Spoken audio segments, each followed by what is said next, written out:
Dear DJ Cory, nag-exercise kami sang isa ka-hot mama. Itago lang ako sa ngalan nga Christopher, 21 years old, taga Bacolod. May funny story ako, DJ Cory, nga gusto ko gid i-share sa imo. Isa ka personal experience nga hindi ko malipatan as nasubong. Part ako sang isa ka dance troupe sa school namon together with my barkada. Masami kami nga naga-intra sa mga inter-school competitions. Pero umpisa sang nabuhinan kami sa grupo, medyo nag-chill na lang kami. TikTok na lang, raket-raket sa mga private events, tudlo dance lessons, mga muna. One day, nagkitaay kami sa mga tropa namon. Nag-offer ang best friend ko nga si Yul nga upod ko man sa dance troupe nga maraket kami sa isa ka event nga gin-organize sang mama niya.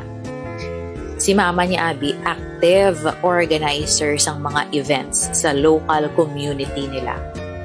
Isa sa mga events is an aerobic dance session. Wow, aerobics, ma-aerobics. Tawagon ta lang nga Zumba na may Zumba na event.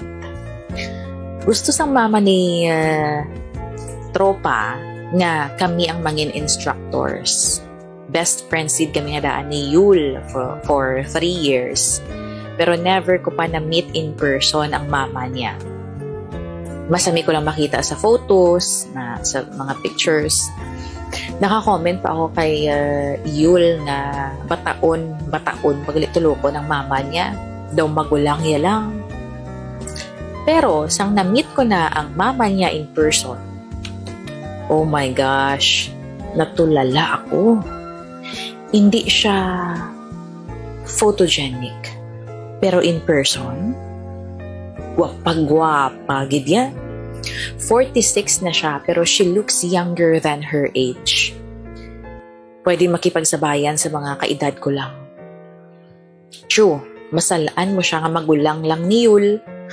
Kaitsura niya si Rosana Roses ang bataon pa siya, kag kasikatan niya pa.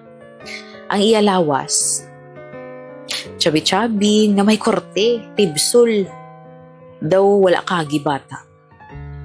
She has the right curves in the right places. Tungkol siguro sang iya nga active lifestyle. Naga-gym siya kag naga-zumba. Mahilig siya magsaot. She has the body that any younger woman would die to have. Puwerte pakakinis. Daw porcelana ang panit. Yes. Perdi niya pa ang mga hubin sa kaseksihan. Pormahan kag kagupahon niya. Mas fresh pa siya gani sa manang ko nga wala pa gani mag-30. Daw matulo man ang laway ko, literally.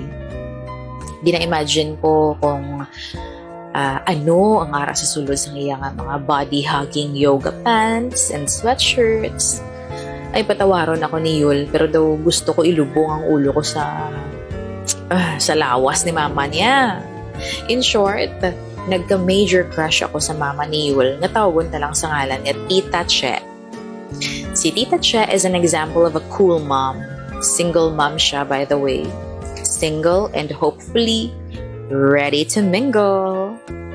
Mas nagdugang ang ako na crush sa iya sang nabatian ko kay Yul nga age doesn't matter kuno para kay mama niya. Ay nako, age doesn't matter, dude. So meaning, may chance ako. Siyang type sang hot mama nga mapabugal ko bisan sa mga kaedad ko. So tungod sina naghimo ako sa mga paagi para makita siya permi. Kag mapansin niya ako. Man-notice niya ako in a different way. Naga-volunteer ako permi kung naga-request siya sang instructor. Kag syempre kung may dance class, ginapili ko nga mag-choreo sang steps nga medyo sexy ang dating. Ina ba lang nga mahidala nga giling-giling. Pero may gid nakapwesto si Tita Che sa atuba. So kung mag-practice kami, daw pareho lang nga ginasautan ko siya. Gusto kong itikon ang iya imahinasyon. Samtang inalantaw niya ako nga nagasaot o kung nagagiling-giling. May times nga ginauba kong shirt ko para makita niya ang abs ko. Manotice niya daw. Na-notice ko nga daw na ilang siya magtulok sa akon pero nagapasiplat gihapon sa abs kag muscles ko. Pagkatapos ang dance lessons, nagatambay pa ako sa balay kan Dayul para lang maka-spend more time kay Tita Che. Kag hindi lang tambay ha. May times ka nagatulog pa ako sa ila just to be close to Yul's hot mama. And every time nga magkadto ako sa ila, nagapapikit ako, nagapabukol. I always wear clothes that highlight my toned muscles and my big pepped. Sometimes, ginahungod kong maglakat-lakat sa sulod balay nila nga wala t-shirt, especially pag bugtaw namon ni Yul Saga. Kagi gani nga naka-boxers lang ko eh. Ang palusot ko, ginsaskohan ako ni Yul. Gintago yung bayo ko, pero sa tuod lang, ako man ang nagtago. Tapos, every time nga nagkakadto si Tita Che sa kusina, nag-uupod ako. Nakikipag-chika, nakikipag-joke. Ginasunlog ko siya. Tita, nga wala ka pa namanaw. Kanugod sang kagwapa mo. Kanugod sang kaseksi mo. Ginasabat niya lang ako paagi sa matamis ngayong. I treat her like a barkada and she would treat me the same because she's such a cool mama. Nabulol pa ako.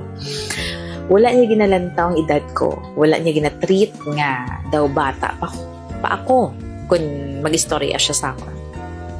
Do ka edad lang gid kami. Don't call me tita.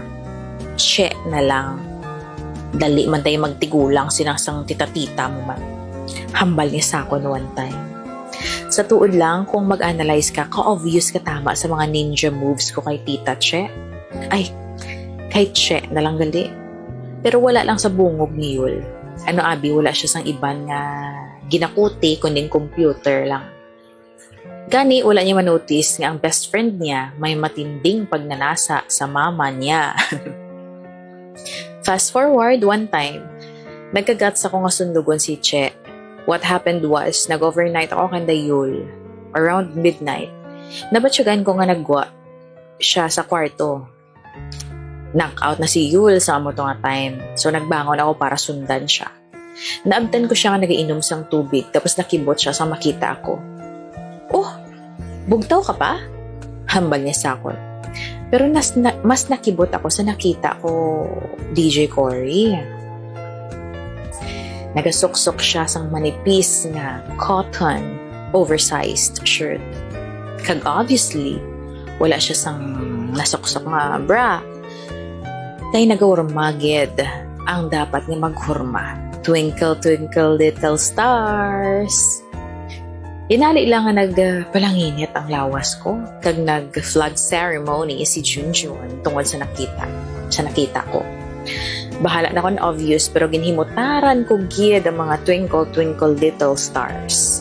Actually, gihungod ko nga mangin obvious nga nagalaway ako sa maladyosa niya nga kaseksihan. Pero you know what? Wala siya nag-attempt nga tabunan ng iya nga twinkle, twinkle, little stars. She wasn't shy at all. Kag confident man siya gihapon nga nag-atubang sa akon. Sa pinsar ko, basi nagtalab ang mga ninja moves ko sa iya. Basi na realize niya nga sa amo to nga punto that a 21-year-old kid is obsessed with her. Kaurungan ako. Ambot kung hindi niya pagidya magets. But she got my attention quickly. Sanggin pamangkot niya ko kung nauhaw ko na ako o kung nagutom. Sa pinsar ko daw sabdon ko siya. Yes, mama. Uhaw ako sa imo. Pero syempre, hindi ko man nakaya ihambal. Hambal ko siya both without looking away from her. Twinkle, twinkle, little stars. Nagamat-amat ako palapit sa iya while gina-adjust ko nga ako nga boxer shorts. Nagkiwi mo. Ay, nakakaloka. Nag-wild ang ako nga alaga. Nakatutok ang mata ni Che sa ako ng boxer shorts samtang palapit ako sa iya. Kagsang nagduot na ang amon nga lawas, wala ko gin-expect ang madason nga natabo. Ginsulod niyang kamot niya sa akon nga boxer shorts. Kaginhampangan kung anong araw sa sulod. Next time, boy. Next time ko na lang naipadayon kung kita na lang duha. Ginhutikan niya ako sa amusin na. Ay, nakakaloka. Kag nagsaka siya sa iyang kwarto. Kaya ako naman, nagbalik sa kwarto ni Yul na mas sinulubuon. Pero syempre, hindi ko makatulog kaya hindi ako makamove on sa kinimo ni Che. Pag pa-CR ko, nagmatomato ako eh. Nagmariang palad para makapautwas ang init sa akong nilawas. Sa imagination ko, nag-zumba kami ni Che. Nag-zumba kami ni Hot Mama. Zumba nga makapaturong sang mata. Hindi na ako makahulat pa sang tion nga makaupod ko na gid si Che. Ambot sa naunaihan matabo. Asa diri na lang ako, kag kung madayon gid man ang fight of the century, i-expect nyo nga may part 2 pa ang istorya ko nga ini. Sa akong best friend nga si Yul, dude, sorry. Wala man ko plano nga mangin stepdad mo. Bisan boy toy na lang ni mama mo, ayos lang. Because I am totally in lust with your hot mama. At sa diri na lang ako, hot DJ Cory. Wow. Love, Chris.